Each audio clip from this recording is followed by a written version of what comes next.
اللہم صلی اللہ سیدنا محمد وعلی آل سیدنا محمد وبارک وسلم۔ درس حدیث میں آج آپ کے سامنے شرم و حیا سے متعلق کچھ احادیث پیش ہیں۔ شرم و حیا ایمان کا حصہ ہے۔ یہ ٹیچنگ رسول پاک کی احادیث کی کتابوں سے حضرت زید بن طلحہ رضی اللہ تعالیٰ عنہ سے روایت ہے کہ رسول اللہ صلی اللہ علیہ وسلم نے فرمایا کہ ہر مذہب میں ایک خاص صفت ہوتی ہے اور اسلام کی خاص صفت شرم و حیا ہے۔ سورہ نور ہے قرآن میں 24 نمبر سورت، اس کی 30 نمبر آیت میں اللہ نے کہا کہ مومن مردوں سے کہہ دو کہ اپنی نظریں نیچی رکھیں اور اپنی شرم گاہوں کی حفاظت کریں۔ حیا کا معاملہ ایسا ہے کہ ہمیں اللہ رب العزت قرآن میں حکم دے رہا ہے اس بات کا کہ مومن جو ہے وہ شرم و حیا والا ہوتا ہے، اور اسے بڑی پاکیزگی کی بات بتایا اسی آیت میں۔ سورہ نور کی ہی اگلی آیت 31 نمبر آیت میں مسلمان عورتوں کو بھی یہی حکم دیا اللہ نے کہ ان سے کہو کہ اپنی نظریں نیچی رکھیں، شرم گاہوں کی حفاظت کریں اور اپنے سینوں پہ اوڑھنیاں ڈال لیا کریں۔ مطلب پھر اسی آیت میں محرم نامحرم کی پوری لسٹ اللہ نے بیان کی ہے، اور آگے فرمایا کہ یہ جو ہے ان کے لیے بہت پاکیزگی کی بات ہوگی۔ یہ سنن ابن ماجہ کی حدیث پاک تھی۔ نبی اکرم صلی اللہ علیہ وسلم کے بارے میں بات آتی ہے کہ کنواری لڑکی سے بھی زیادہ شرم و حیا والے تھے حضور۔ حضرت انس رضی اللہ تعالیٰ عنہ سے روایت ہے کہ رسول اللہ صلی اللہ علیہ وسلم نے فرمایا کہ بے حیائی ہر چیز کو بدزیب بنا دیتی ہے اور حیا ہر چیز کو زینت دے دیتی ہے۔ جامع ترمذی یہ حدیث پاک ہے۔ سورہ احزاب ہے قرآن میں 33 نمبر سورت، اس کی 59 نمبر آیت میں اللہ نے کہا کہ اے نبی اپنی بیوی اور بیٹیوں سے اور مسلمان عورتوں سے کہہ دو کہ اپنے چہروں پہ اوڑھنیاں ڈالیں، مطلب گھونگھٹ نکال لیا کریں جب باہر نکلیں، جس سے کہ وہ پہچانی جائیں، مطلب کہ شریف عورتیں ہیں اور انہیں چھیڑا نہ جائے۔ تو جب ہم پردے والی عورتیں ہماری نکلتی ہیں تو واقعی ان کے ساتھ چھیڑخانی کم ہوتی ہے بنسبت اس کے جو آدھی ننگی عورتیں بازار میں نکلتی ہیں۔ تو اپنی عورتوں کو پردہ کرائیں، حکم ہے قرآن کا۔ یہ کچھ ہی ہوتا رہے نیٹ پہ یا سوشل میڈیا پہ، آپ کو میں نے پچھلی بار حدیث سنائی تھی کہ جو اپنے گھر کی عورتوں کی بے پردگی پہ مطمئن ہو گیا وہ دیوس ہے، اور دیوس بغیرت کو کہتے ہیں۔ جامع ترمذی حدیث ہے۔ سورہ احزاب کی 28 نمبر آیت میں اللہ رب العزت نے یہ بات کہی ہے کہ اے نبی اگر تمہاری بیویاں دنیا کی زندگی اور اس کی عیش اور اس کی زینت چاہتی ہیں تو تم انہیں کچھ دے دلا کے رخصت کر دو۔ تو اگر آپ کی بیوی واقعی دنیا کی عیش اور بے پردگی اور فیشن میں لگی ہوئی ہیں تو بہت محبت اور پیار سے انہیں سمجھاؤ، اور اگر وہ نہیں مانتی تو انہیں رخصت کرنے کا حکم ہے قرآن کے حساب۔ حالانکہ نبی نے تو یہ آیت اپنی بیویوں کو بتا دی تھی، ایک بھی بیوی نے، حالانکہ اس ٹائم میرے خیال میں 10 بیویاں زندہ تھیں جب یہ آیت اتری، ایک بھی بیوی نے دنیا نہیں چنی، بلکہ سب نے رسول اللہ صلی اللہ علیہ وسلم کا ساتھ چنا، اللہ کا ساتھ چنا۔ حضرت عبداللہ بن عمر رضی اللہ تعالیٰ عنہ سے روایت ہے کہ رسول اللہ صلی اللہ علیہ وسلم نے فرمایا حیا اور ایمان کو ایک جگہ رکھا گیا ہے، ان میں سے جب ایک کو اٹھایا جاتا ہے تو دوسرے کو بھی اٹھا لیا جاتا ہے۔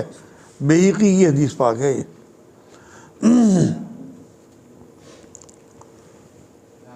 حیا اور ایمان جو ہے نا وہ ایک دوسرے کے ساتھ جڑے ہوئے ہیں۔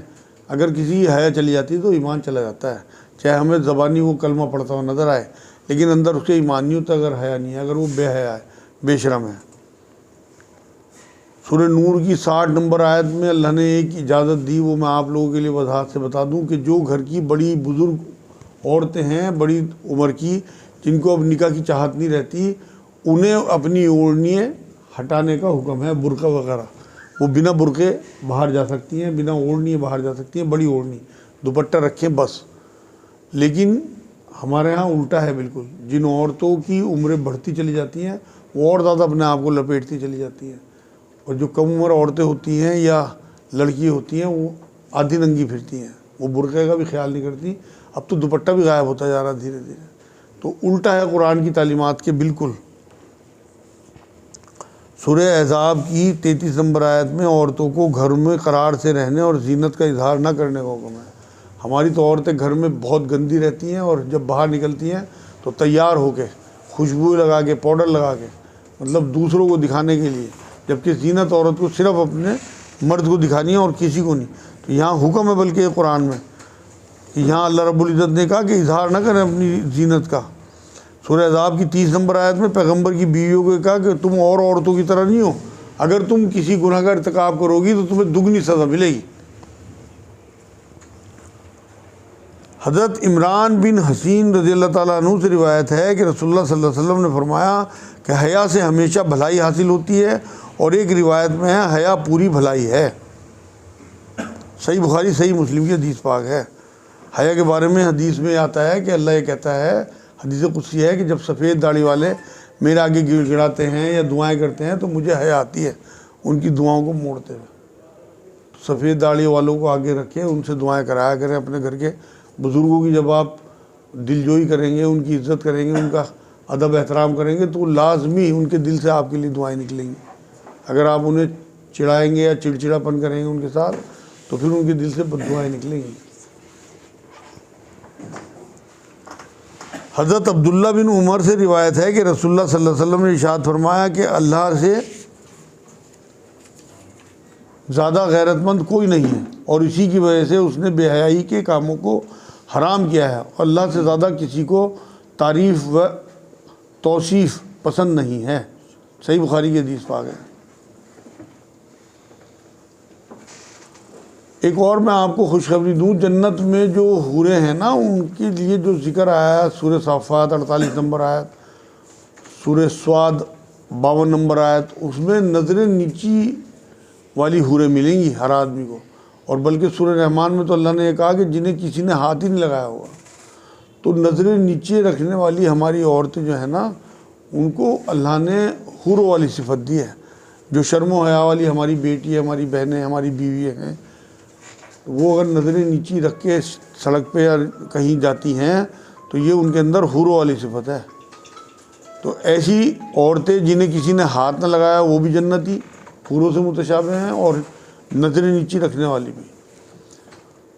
ایک قرآن میں ہی آیت ہے، اللہ نے یہ ہمیں اشارہ دیا ہے سورہ اعراف 26 نمبر اور 27 نمبر آیت میں کہ ستر ڈھانپو اور زینت کو لباس جو اللہ رب العزت نے بنایا ہے وہ زینت کے لیے اور ستر ڈھانپنے کے لیے ہے.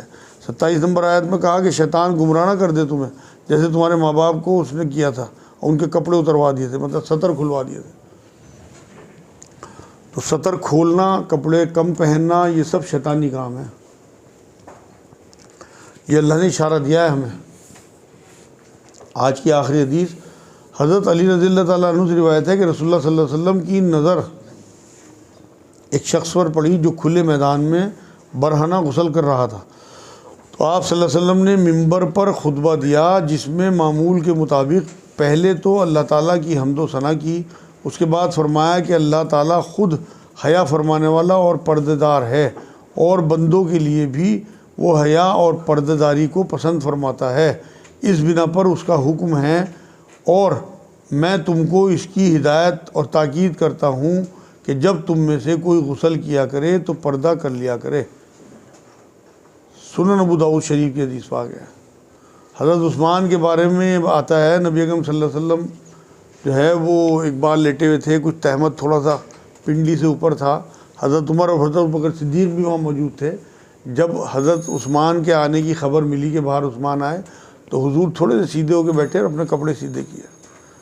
حالانکہ وہ بزرگ صحابی تھے دونوں پاس میں.